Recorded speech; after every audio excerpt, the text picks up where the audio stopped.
Welcome to The Bigger Game, where we talk about what really matters in living with purpose. I'm your host, Abiza Rashid. Let's dive into bold conversation, life experiences, and go from stuck to unstoppable.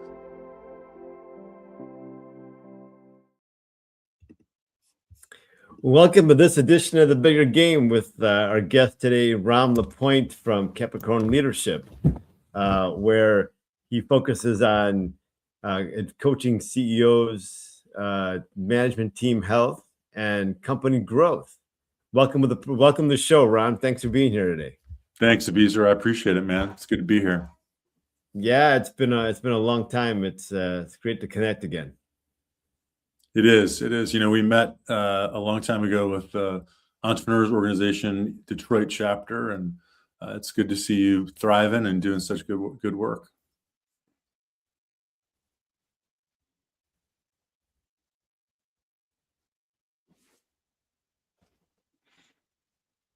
Yeah, it's been a long time. You know, tell us, why don't we get right to it? Tell us what you think the bigger game means to you. I'd love to hear your definition. Yeah, so when I've founded 6 different companies and done 4 acquisitions, and so along the way, what I struggled with was, you know, sort of I thought I was the smartest person in the room. So, you know, actually the bigger game for me has been to get a team of just amazing people and then determine how I could really look myself in the mirror and do work that I need to do to be a better leader for them. And that then helped me scale the company. And that's now what I do for my clients, is help them figure out what is it that they need to do individually as a CEO or founder, and then manifest that through their team. So how can they have really high performing teams that then drive the growth in their business and have the impact they want to have? So that to me is what it's all about, is leveraging strengths to lead others and have them actually create the magic that you can have in a small or mid-sized company. So take us in. That sounds like an interesting part of your life when you someday woke up, realized that, you know, that you weren't the smartest guy in the room and that you wanted this team concept.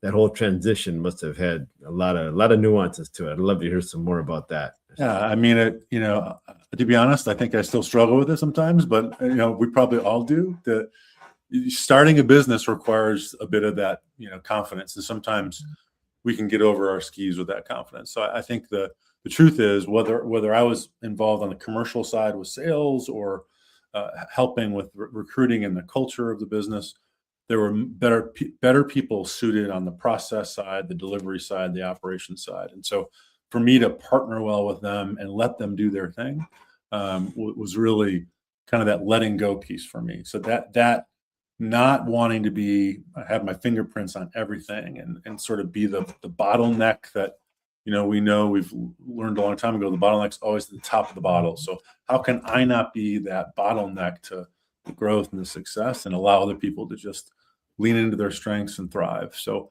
the more I was able to do that, and of course you've got to get the right folks on the team, but they can really then they can enjoy their work and have more meaning in their work and end up getting much better results. So yeah, that's the result of that. But to be able to actually let go and do that, right?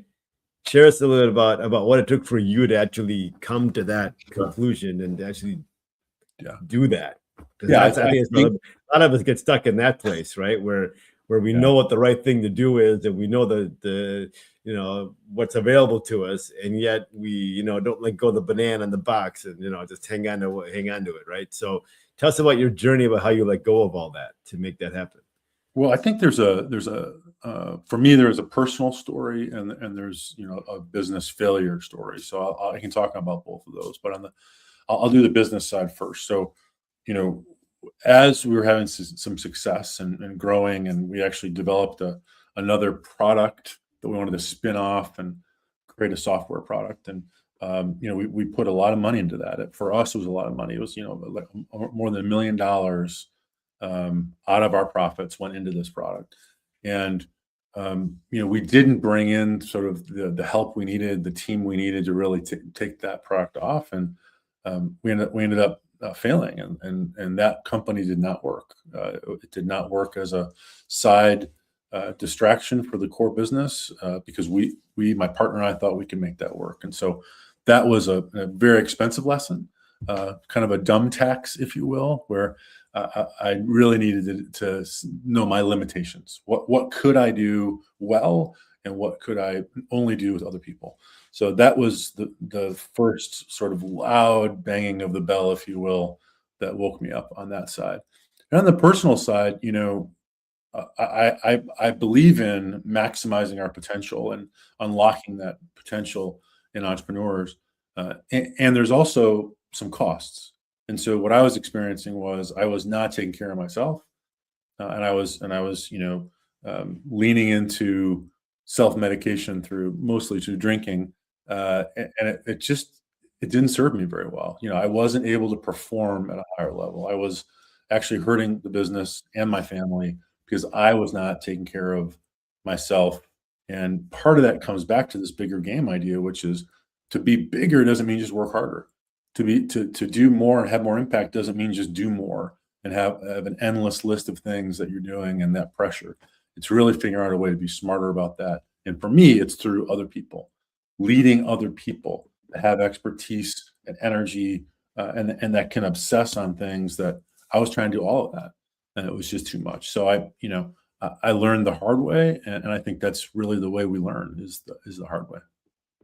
Yeah, sometimes people tell me something and I can just take it in and run with it, and other times I have to really experience it before I'm willing to really, right? So it's the yin and yang of being human. So that's great.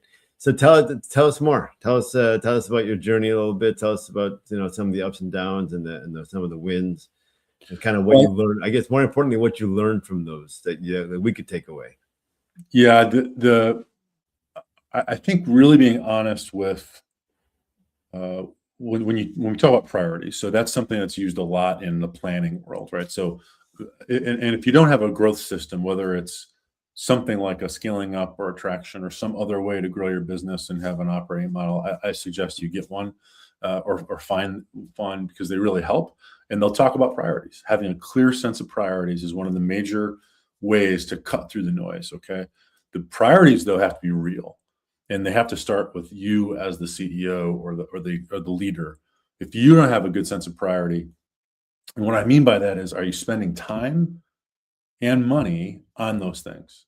So if your family's the priority, but you never talk to them and you don't have any time with them, or if your health is a priority, but you don't do anything to create health, better sleeping habits, nutrition, exercise, then it's not a priority.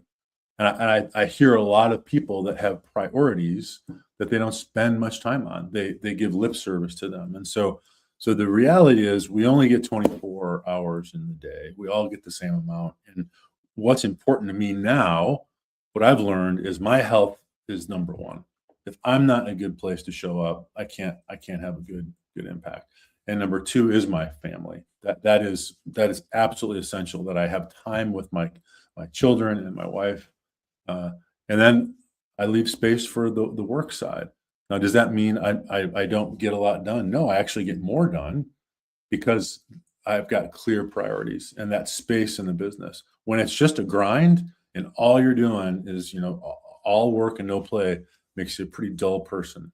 And that to me was the breaking point where I figured out what my priorities really were, and I gave them time and resources. Yeah, and wasn't there some saying about busy people are the most productive, or something? It's like when I have nothing to do and I have all the time in the world and I have one thing to do, I keep postponing it because I have all this time to do it in, right? Yeah. And then when I have 1,000 things to do and I got 10 minutes to do it in, it all gets done, right? So I don't know if this is the right bumper sticker, but if you want something done, give it to a busy person is what I always think about. Yeah, something like that, right? It's something close to that. Busy people get shit done. It's good. Yeah. It's the conundrum, right? It's just, again, part of being human. I love that. And then the priority section. So yeah, I mean, I think the ability to disengage from work is huge. And where else disengage? What better place than managing myself and then being with my family to do that with, right? I know when I was younger, we used to play a lot of basketball. That was one of my friends. That was his. He, back in school, he was studied really hard, and then basketball was a place where he did no thinking at all. It was just basketball. It was the total one side to the other. So that when he came back to studying again, he had a fresh mind. So like coming back to your point, it's almost like if I make that time, then I come back and I'm probably more productive, and I probably can see the forest or the trees even more so than before. And like you said, work smart versus work hard, coming back to what you said earlier. Yeah, one of the things that really shifted for me in my journey was one of my first coaches. So I believe everyone that's a high performer has a coach, right? So my first coach back in 2005, 2006, 20 years ago, he had me read this Harvard Business Review article called "Making a Corporate Athlete," and the key idea there is for you to be at a high performance, just like a world-class athlete, you've got to have recovery. So athletes train; they have nutrition coaches. They do strength and conditioning. They do practice, and then they play the game. In business, every damn day is the game. So how can we build in recovery? Where we really get some separation from the work and we get some perspective. So it starts for me and a lot of the entrepreneurs that I know, where we usually have a start doing list, but we have to also have a stop doing list. So we really have to prune the non-essential things away that are keeping us from those priorities. And that's very difficult to do, but to me, that is the unlock to that bigger game, is really getting crystal clear on what is important, and then saying, if it's not part of that and it doesn't serve me, that's not going to happen. I'm not going to spend time on that. Only 24 hours in a day, right? So you gotta pick and choose. Yeah, and you should sleep for at least 6, by the way. It's what? You should sleep for at least 6. Trying to get more time by not sleeping is not the answer, in my experience. Yeah, again, goes back to priority number 1, health, right? So that's right. Yeah, it's excellent. So who if you want to share who that your first coach was, as in honor of whoever that person was, you could welcome to share the name if you wish. Yeah, Rob McKinnon is his name. He's got his own leadership coaching organization. He's a fantastic speaker, author, and just a great human being. So he was really transformational for me. Yeah, he's the one that got you kickstarted on this journey. Yeah, I mean, part of me was like, man, he's having more fun than I am as a CEO of a company with a bunch of people in it. So I think that planted a seed also for me to do the work I'm doing today. But truth is, I learned a lot about how to perform at a higher level, and that was successful. And now I get the pleasure of working with CEOs. That's my entire work, is working with other entrepreneurs and CEOs. And I have a lot of clients that are in that mid-market space. So, 50 to 100 million in revenue and up. And so they have, think about impact for me. Instead of having a few dozen employees, or maybe even 100 or 200 employees, being able to help people that have thousands of employees. And that to me is part of the bigger game I've been able to play, is to help share the tools and the lessons that I've learned, and really help coach leaders and teams to become the best version of themselves, and so they can play their bigger game and really lead their organizations in a better direction. So that's what fires me up, is helping people unlock their own potential and their organization's potential. So you mentioned you did a lot of work, and you already mentioned a couple of nuggets already: priorities, the do list, the do not list. What's a big takeaway that you took away from yourself as far as your own self-development as you took your life journey? What are some, like, maybe 1 or 2 key takeaways for yourself that you think would be, so helpful for us all of us out here to hear? Well, one of the bumper sticker things I think about is leaders or readers, and so I don't care if it's internet content articles, but I read a lot of books. I still do, and I have for a long time. And so that feeding, that continuous learning of new ideas and new perspectives, and not that all the content's great, but if I can find one thing to apply from a book or an author that really shapes what I'm doing, it's really powerful. So I've had a steady diet of leadership business books and fiction books and history and biographies and all that stuff. So I'm a pretty avid, almost voracious reader. I think that helps me remind myself how much I've got to learn still, and so every day when I wake up, I pray before I get out of bed. My purpose for the day is to get a little bit better and help someone else get better. That's really what it's all about. So there's this progress, not perfection idea. That is really embedded for me now. I'm a recovering perfectionist, and giving up some of that perfection to actually ship the product, finish the draft, send the email, have the conversation, whatever the thing is we got to do. There's something powerful in doing it versus trying to make it perfect before you get it out there. So taking action. Well, that's a great point. Perfectionism, right? I think a lot of people deal with that. What would you say? What was the one key for you to be able to start to shed perfectionism?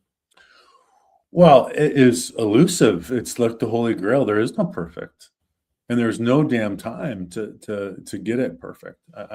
So I think I think of it like this, Abizer. It's like an expectations gap. So if I think it should be here and I can't quite get it there, if I spend a bunch more time to make an incremental 1% difference, it really doesn't matter. So what I flipped was really understanding what the customer or my team needed instead of what I thought they needed, projecting what I thought instead of learning from them what they really needed. And so I'll give you a very simple example. I used to really struggle with saying no to, especially to customers, right? So if they wanted me to deliver something or show up or travel, I would just say yes. And it turns out that if I say no, I can't do it that day, but I can do this, they were oftentimes, in fact, almost all the time, fine with that. But in my head, I thought if I say no, I'll miss the opportunity. So, that was part of my maturity. So the ability to say no or have a conversation that isn't, harmonious, maybe even some conflict, really unlocked things for me too. And not being afraid of losing the relationship or losing the deal or whatever that is. Pat Lencioni is one of the authors that I read a lot of, Patrick Lencioni, and he's got a book called Getting Naked. So it's not a literal thing. Don't worry about that. It's not about shedding your clothes, but the Getting Naked book is something I gave to all my salespeople because it was about sharing and putting it out there, giving value, and also speaking truth to power and not being afraid of losing the business if you were being honest. And so that was a real big unlock for me and for my team. And it's never perfect, right? You can always clean it up, but if you don't take the risk, then what's the point, right? Yeah, I forget who said this, but this idea of a shitty first draft. I'd rather get a shitty first draft out there and let you respond to it than just wait and try to make it great on my own. Yeah, so. I think the other one that I remember is the one that says, if it's worth doing, it's worth doing badly. So. Strategic coach Dan Sullivan is another guy that I really look up to, and many of my friends have gone through strategic coach, and he's got a concept, the 80% rule. You never actually want to get beyond 80% because someone else on your team can always get it there and do a much better job, whether it's the details, the proofreading, the art design, direction, whatever. So his 80% rule, I think, is a good lesson. Excellent. 80% is better than trying to get to 95 on your own. Right. It comes back of that team cut to be started the conversation with. Yeah, absolutely.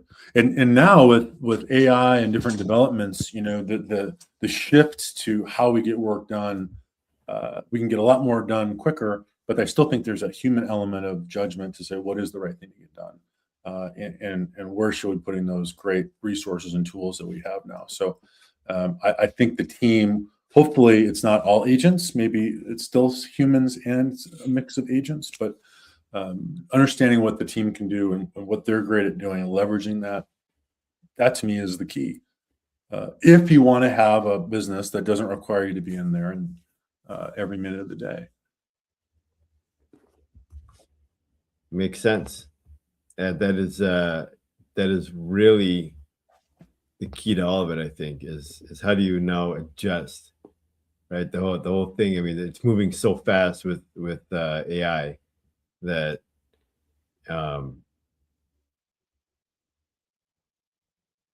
really, I mean, we're seeing it, we're dabbling, most people are using it just as they would use a search engine, and when it's capable of so much more. Sure. And when it really sets in and really takes off, and I think we're at the cusp of it, I think it becomes it's going to be shocking to a lot of people all at once. So I wonder. I mean, disruption's always been quote unquote good in the industry, right? People will shift, people adjust. This one's going to be the biggest one, at least in my lifetime. So yeah, for sure. I mean, when I came out of college, it was it was a long time ago, but it was when the internet and the web was really starting. So the Mosaic browser had just launched, and people were putting up crappy websites, and lots of other smarter people have called this that next revolution. But this is going to impact everybody, and so I spend a fair amount of time with AI. I encourage my clients to do that. But it isn't to be necessarily great at the tools, but it's to understand what their potential is. So, but again, I'll give one example. I have a team that's a $100 million company. They're really doing great. I've been with them for 7 years now. They've grown consistently year over year over year. The team has changed as they've kind of upgraded the talent, and they've grown the scope of the organization. And so I asked them just to come to one of our next sessions with each team department leader showing what they're doing with AI. And so everybody came with a different thing they were doing with AI. Engineering was using it for coding, and sales was using it for sort of market research, and operations was using it for data analysis. And they were all using different tools. And the CEO had no idea they were doing any of that. And so the opportunity to just start sharing what are we doing across the organization or across our team so we can learn from each other. It goes back to the leaders or readers. I think it's this learning curve that we all have to lean into. And we get a lot of benefit from doing it. So when I say you have to do it, I mean, it's wise to do it. It's smart to do it. It's going to unlock a lot for you and your business if you do that. Excellent. So what do you see that, one of the things, as you followed this trajectory from where business was to where business is today to where it goes in the future, you alluded to a lot of the AI and the ability for people to sit together and understand how first of all, use it themselves and then share how they're using it with others. Yep. Anything else you would put out there as far as things to consider as we look into 26, 27, 28? I don't know how far, I don't know with AI, how far we can look and actually be accurate, Sure. But as far as we can see, as far as you can see, what do you see are some key takeaways for people who are in business, maybe who are those who are starting to, just get into business today? Yeah, it's a very exciting time just to be starting a business for sure. You can do a lot more with a lot less. I think for existing companies where I focus, again, there's usually a team and my clients, usually it's 50 to 100 employees, up to thousands of employees. And so that team has a lot of responsibility for those families, has a lot of responsibility for the success of the business, for the shareholders and the different stakeholders. And so the thing that I believe, and I think we all know this, but AI is just one piece. There's a massive amount of uncertainty in the marketplace, geopolitical, economic, technology, and generational, different preferences and styles. And so we're all needing to be more adaptable and resilient than ever. And so I think regular strategic planning and reviewing our strategy and really doing a lot of work across the team to play scenario games and scenario planning is super important. I think we aren't able to just say we're going to do this core business and optimize the heck out of it. We have to look for options. We have to look for different ways to grow and expand. So spending our time on some of that strategic thinking in that way is worth the investment and something that I'm working with my clients on.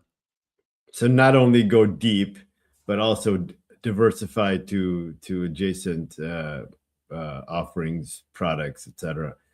Yeah, at least an experimental way. So experimenting with different things so that we have some readiness for options if we need to make an option, whether that's on a supply chain side, whether that's on the customer market side, or just in how we do the work within our four walls, or our infinite number of walls, I suppose. But I think there's the inside ability to do things differently and change things up with the tools and the different flexibility we need. But then there's the outside world is changing quicker than ever. I mean, I'm of an age now where I've seen a lot, having been in business for 30 years. And so, a lot of my clients are facing that. What's next for them? So when you think about the next few years, the other big shift that is happening is this transfer of wealth from the baby boomers through Gen X to millennials, and all of that is shifting a lot in home sales and all the ability for people to really focus on their careers. And what I believe will continue to happen is this project-based mentality. So your team is going to be changing a lot. You're not going to have the same team for 20 years. It'll be bringing in the right players at the right stage to work on the next 1 to 3 year journey. And so I think thinking of our businesses as those major projects that require the right talent to get the next thing done, as opposed to we're just going to get our team and be together for 20 years. That's definitely changing. So so I remember when I was growing up, it was, you were at a company and you stayed there 30, 40 years and you retired. That switched, a few years ago. Sure. And now you're saying it's going to become even more prominent now, right? As companies choose to pick up resources as they need them until they get to the next stage, and then bring on the next, for the next, whatever the next growth pattern is, the growth cycle is, then to put the appropriate person for that. There's a lot of data that it's easier to get data from the bigger companies, publicly traded companies, but the average tenure of CEOs, CFOs, C-suites in general, that tenure has gone down from 7 to 10 years to 3 to 5 years. So there's a ton of turnover at the executive ranks. And I think in the mid-market, small market, it'll be similar. The difference is if I'm the founder and owner or majority owner, I'm not going anywhere. But the people around me are going to probably be changing. Whether because they want to have other opportunities or I need someone else. I've gone to this next level, and I need some other horsepower there. So I see that a lot in my client portfolio. The leadership people, the leadership members of the team that sit around the table change within a year or two. And it's never perfect, right? I was at 80%. Yeah. So, there's an old, from the 1960s, there's this Tuckman model of team development where you have forming, storming, norming, performing. And that takes time to work through those cycles. So as your leadership team changes, even one person on that team changes, it's a different team. So going through those changes is part of the work that I help my CEOs do, but all CEOs have to manage that team and coach that team. Excellent. It's been a refreshing few moments with you. Thanks for making the time today. Is there anything else you want to share today that we haven't covered? Anything, any key points, any nuggets you want to leave us with? I just think, I'm happy to be on the Bigger Game podcast. The bigger game to me is we all have a bigger game to play, whether it's for our legacy, if that's important to you. But I really think it's a responsibility to the people that follow us, the people that are impacted by us, whether that's our team, our suppliers, our customers, and our families, and all those related families. So I think of leadership as a responsibility. And really a privilege to be able to be in those roles. And so how can we do the best job possible? My work in Capricorn, it's not about the zodiac sign, by the way. Capricorns are just persistent and ambitious. And some of my favorite iconic legends that I look up to, like Elvis Presley and Sir Isaac Newton and Muhammad Ali. Those are all Capricorns, and so there's just happens to be a lot of great Capricorns out there. But what we do at Capricorn is we help CEOs and their teams, and sometimes their boards, be more high performing, figure out what they need to do to be successful. And so I write a lot on my blog, capricornleadership.com. And if anyone wants to reach out and connect, my LinkedIn profile, or, happy to do that way. That's the easiest way to do it. Ron LaPointe at LinkedIn. Excellent stuff. There are no more questions. They know how to reach you now. That's fantastic. Yeah. I appreciate it, Ron. Thanks for making the time today. Thank you, Abizer. Pleasure as always. And lots of good nuggets for us to consider here. Perfectionism was a big one, I think, and some other key points about priorities and the do not list, right? That was an important one too. So appreciate your time today. Thanks for being on. Thanks, Abizer. Thank you. Take care. Thanks for listening to The Bigger Game. If you're ready to lead with intention and create the life you want, follow along at abuzerrashid.com and on social media at Abuzer Rashid Group. Until next time, keep playing bigger.